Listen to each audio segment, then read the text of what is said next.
Assalamualaikum warahmatullahi wabarakatuh. Ketemu lagi dengan Bribka Suyono, masih di channel Suyono Listrik. Apa kabar Anda semua?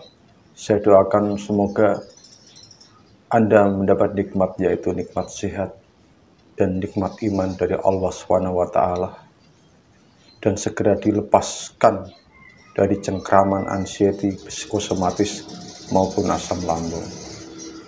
Demikian juga saya minta doanya sama rekan-rekan supaya saya juga diberi sehat jasmani maupun jiwani, biar apa yang saya pelajari, apa yang saya lakukan, dan apa yang saya alami sejak saya mengalami yang namanya anxiety, psikosomatis, asam lambung, biar bisa saya tularkan kepada Anda semua. Oke, Anda sudah lihat saya tadi. Ya, itulah contoh dari olah nafas. Tetapi sebelum saya akan membahas di sini, bagi yang baru bergabung ya terima kasih banyak yang baru bergabung. Silahkan Anda lihat video saya yang dulu-dulu, yang lama-lama, terutama yang masalah istighfar, zikir, meditasi, olah rasa, olah nafas, olahraga. Itu Anda lihat satu persatu, satu hari bisa satu video Anda lihat, nanti Anda akan paham begitu ya, sebelum Anda bertanya di kolom komen. Dan jangan lupa tetap subscribe ya, biar channel saya ini berkembang. Oke, fakta tentang seni olah nafas ya, memang Anda yang menderita asam lambung ya, asam lambung itu adalah sebuah cairan ya, cairan untuk membantu proses pencernaan makanan itu ya, cairan. Tapi cairan itu pasti saya yakin mengandung gas. Makanya orang yang ada gangguan asam lambung, bau nafasnya itu tidak enak, seperti saya. Gitu ya, itu faktanya ya, fakta mengenai asam lambung.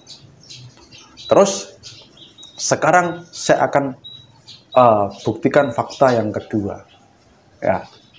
Anda pernah mencium gas yang untuk masak itu? Mungkin ada yang bocor, atau saat masang itu gasnya ada yang nyemprot itu. Kalau Anda mencium bau itu bagaimana? Kepala Anda pusing atau enggak? Saya yakin pasti pusing, dan Anda pasti ingin cepat keluar dari tempat itu. Begitu. Nah, itu fakta yang kedua mengenai bagaimana orang dengan gangguan asam lambung itu harus melakukan olah nafas. Itu. Oke, akan saya bahas satu persatu. Jadi, asam lambung itu sebuah cairan. Kalau sudah naik ke kerongkongan, ya, pastinya kerongkongan terasa panas ya, dada ini terasa panas, nyampe tenggorokan terasa mengganjal. Begitu. Itu artinya asam lambung sudah naik ya, gitu. Dan di dalam lambung kita, perbatasan lambung dan kerongkongan itu ada katup. Kalau kita makan, sebelum makanan itu masuk ke lambung, itu ada katup. Katup itu membuka ya, jadi biar makanan itu bisa masuk. Nah, saat mencerna makanan dan kita sudah tidak makan, katup itu menutup. Nah, yang terjadi pada asam lambung itu, nggak tahu katup itu namanya apa. Ini saya pelajari juga dari segi medisnya ya. Saat kita mencerna makanan ya, perut kita itu, katup itu tertutup. Tetapi orang dengan asam lambung, gangguan asam lambung yang berlebihan, katup itu membuka. Otomatis cairan itu bisa naik, dan cairan itu mengandung gas begitu ya. Sekali lagi, mengandung gas. Anda boleh baca GET itu kepanjangannya apa. Saya karena tidak paham bahasa Inggris, jadi nanti takutnya salah. GET itu apa, nanti kepanjangan itu ya, itu ada gas. Dan di tenggorokan kita itu ada lubang yang untuk masuk makanan, serta ada juga yang oksigen bisa masuk ke paru-paru ya. di sini ya, di sini. Anda bisa kan bernapas dengan mulut? Saya yakin bisa. Nah, misalnya begini. Bisa, terutama orang perenang. Kalau perenang itu napasnya pakai mulut ya. Ambil napasnya itu pakai mulut. Ambil napas. Nah, begitu. Jadi, kalau kita bernapas lewat mulut pun, itu oksigen bisa nyampe ke paru-paru. Nah, sekarang kalau gas yang ditimbulkan dari asam lambung itu ngumpul di sini, otomatis gas itu juga masuk ke paru-paru. Ini boleh Anda abaikan ya, yang analisa dari saya ya. Tetapi yang cairan asam lambung itu tidak bisa nyampe ke otak karena tidak ada salurannya. Ini yang saya masalahkan adalah gas yang ditimbulkannya, baunya, gasnya. Nah, kita bernapas lewat mulut, oksigen itu juga nyampe ke paru-paru. Bayangkan kalau misalnya kerongkongan kita ya, gas asam lambung itu sudah naik, itu pasti mengandung gas ada di kerongkongan. Saya yakin gas itu juga masuk ke paru-paru. Nah, kalau sudah masuk ke paru-paru, otomatis sudah bercampur dengan oksigen. Dan oksigen itu dibutuhkan oleh otak dan darah, begitu. Ya, di tubuh kita semua perlu oksigen. Nah, kalau sudah oksigen bercampur dengan gas di otak ini, otomatis otak itu akan kacau. Makanya ada istilahnya kalau lambung bermasalah ya, asam lambung bermasalah, pasti kepalanya itu yang pusing, yang apa itu ada aja, ya itu. Nah, itu. Ini boleh Anda abaikan analisa dari saya. Analisa dari saya ini saya kutip dari seorang pengobat alternatif yang kebetulan teman saya juga. Ya. Kebetulan teman saya juga. Dan kapan-kapan saya akan datang ke sana karena jauh dari tempat saya, akan mewawancarai. Oke, gitu ya. Kalau sudah bercampur dengan gas, ya, oksigen itu juga gas. Asam lambung itu juga menimbulkan gas. Kalau bercampur di otak, di sini, kacau, blank otak, cemas, takut, sempoyongan, kelingan, dan sebagainya. Gitu. Itu artinya apa? Itu artinya oksigen itu bisa bercampur dengan gas. Terus yang kedua, kenapa orang dengan asam lambung itu sensasinya banyak sekali? Ya, bisa disebabkan setelah asam lambung itu mempengaruhi psikisnya, akhirnya otak ini menjadi tegang. Kalau otak sudah tegang, otomatis saraf-saraf yang lain menjadi tegang, otomatis juga pasokan oksigen ke otak itu juga minim sekali. Makanya saya menganjurkan Anda untuk olah nafas. Nah, gitu.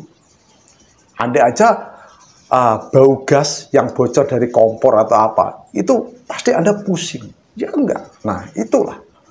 Bukan berarti gas yang untuk masak sama gas yang ini sama, itu bukan. Semua gas ya, kalau berbau ya, kalau baunya menyengat, itu pasti nyampe ke otak begitu. Nah, makanya saya menganjurkan Anda untuk yang namanya olah nafas ya, serta Anda mempunyai yaitu ya aromaterapi. Tentunya aromaterapi ini aromaterapi yang membuat kita rileks, bukan aromaterapi dari gas gitu ya. Mungkin dari medical oil ya, catat medical oil, dan hisapnya namanya Dragon. Anda miliki itu dulu lah, Anda buktikan itu untuk olah nafasnya. Kemarin sudah saya keluarkan video itu ya, betapa pentingnya seni olah nafas. Ada fakta lain kenapa orang dengan nafas yang pelan, bernapas dengan pelan, rileks, pelan, rileks, itu kerja jantung juga akan normal begitu. Ya, lain halnya dengan kalau dada ini deg-deg-deg-deg-degan, otomatis napas itu biasanya pendek. Contohnya kalau saat Anda olahraga kecapean, dada Anda berdebar-debar. Kenapa? Karena jantung itu memompa darah dan oksigen itu ke seluruh tubuh lebih cepat ya. Oksigen itu butuh lebih banyak kalau kita capek olahraga itu. Makanya dada berdetak dengan kencang, oksigen otomatis nyampe di otak begitu. Tetapi itu tidak mengganggu karena apa? Kita capek olahraga itu otak menjadi fresh.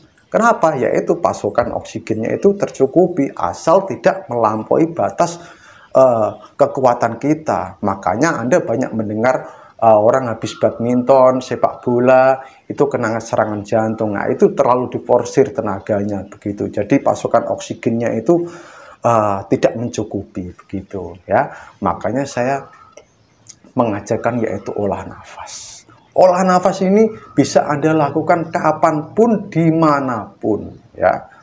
Apalagi kalau Anda bisa seminggu sekali atau 2 minggu sekali pergi ke daerah pegunungan yang jauh dari asap-asap pabrik, asap-asap sepeda motor, dan yang lain-lain itu. Nah, itu fakta di balik olah nafas. Karena apa?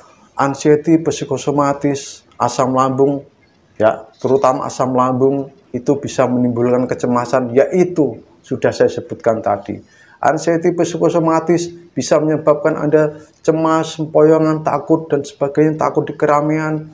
Nah, itu berasal semua dari otak, ya, semua dari otak. Begitu. Intinya itu otak itu harus terisi dengan oksigen. Makanya olah nafas itu Anda lakukan tiap hari. Anda berbaring bisa kok. Tahan. Sambil berbaring, apalagi Anda duduk dengan begini, kalau Anda tidak mampu, ya dengan berbaring. Bisa Anda lakukan dimanapun, dalam posisi apapun. Asal jangan miring ya, asal jangan tidur miring Anda melakukan olah nafas. Dan jangan tengkurap begitu. Yang benar adalah berbaring, tetapi kepala agak tinggi sedikit begitu, 45 derajat, 30 sampai 45 derajat lah begitu ya, bisa Anda lakukan. Akan saya contohkan misalnya begini. Kalau Anda muslim bisa menyebut asma Allah, tetapi kalau Anda ragu, itu bid'ah atau apa, ya silakan Anda diam saja, mengeluarkan, tidak usah menyebut apa-apa begitu. Sekarang kan banyak yang model-model apa-apa bid'ah gitu ya. Itu bukan ranah saya. Jadi begini ya. Kalau ada muslim bisa begini.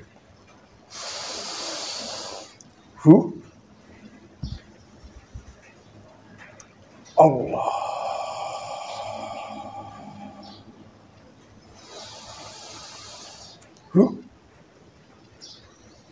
Allah.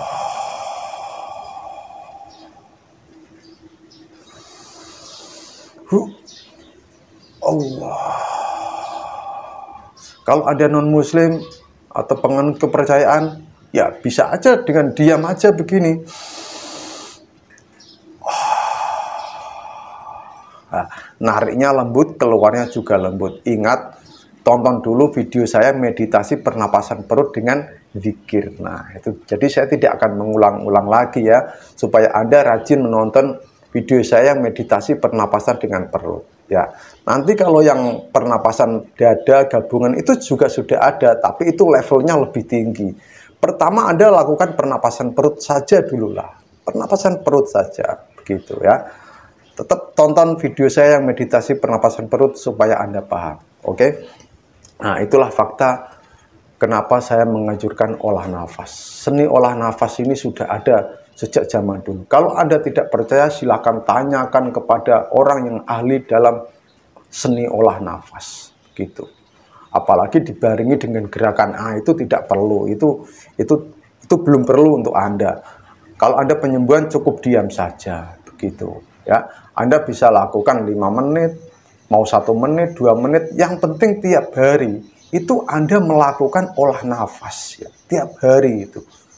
Anda duduk juga bisa.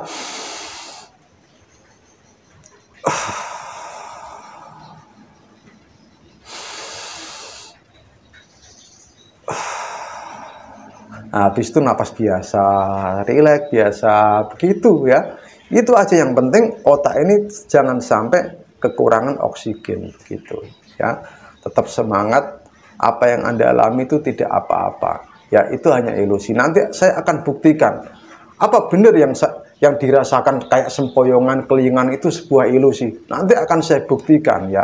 Anda akan terilusi dengan apa yang saya ucapkan dan apa yang akan saya lakukan ya. Tapi tunggu dulu, Anda pelajari dulu olah nafas ini, terutama olah nafas dengan pernapasan perut dulu ya. Itu adalah pernapasan dasar ya. Sebenarnya pernapasan perut itu pernapasan yang kita lakukan tiap hari. Kalau Anda bernapas ya, kalau Anda menghirup oksigen, menghirup udara, pasti perut Anda itu pasti mengembung. Saya yakin itu. Nah, itu pernapasan biasa. Tetapi di sini dibutuhkan dengan agak memaksa sedikit dengan menghirup lebih dalam dan pelan. Tahan di perut.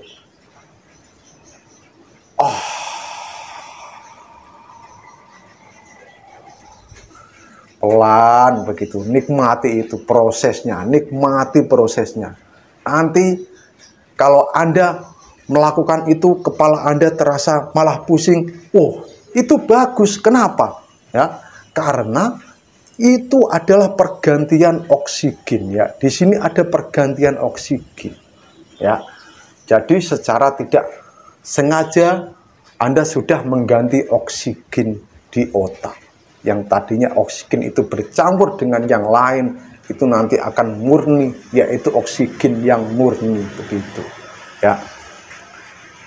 Kalau bisa bertemu saya langsung, saya akan membimbing Anda olah nafas yang benar itu bagaimana begitu ya. Tetapi nanti dulu, karena ini saya masih sibuk sekali gitu.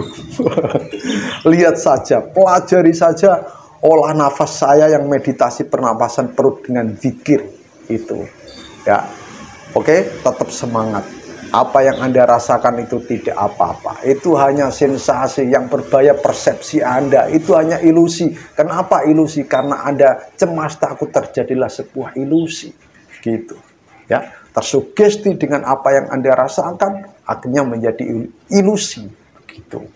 Nah, itu. Tetap percaya diri. Tumbuhkan rasa percaya diri ya. Keyakinan, semangat, yakin, dan telaten. Gitu. Tetap lakukan IDN, istighfar, zikir, meditasi, 3O, olah rasa, olah nafas, olahraga. Lakukan itu tiap hari. Kesembuhan pasti akan datang. Saya yakin itu. Ya. Selain Anda berikhtiar insani ya, Anda boleh berobat ya. Tapi jangan andalkan obat saja. Begitu. Anda juga harus melakukan perlawanan sendiri. Ya. Gitu. Berarti kita harus ngelawan, Pak. Harus dilawan. Sakit kok dibiarkan. Anda berobat itu apa? Ya melawan. Gitu. Kalau kita berdamai, ya berdamai dengan apa yang kita alami. Berdamai dengan keadaan kita. Berdamai, ya sudah sadari, damai, ya ini keadaan saya. Tetapi tidak berdamai dengan sakit Anda. Begitu. Ya. Orang vaksin, ya vaksin itu tujuan untuk apa? Nah, melawan atau berdamai dengan virus gitu. Itu aja. Itu bukan ranah saya untuk menjelaskan. Yang penting Anda tetap lakukan olah nafas ya. Olah nafas. Saya tekankan lagi, lakukan olah nafas secara benar ya.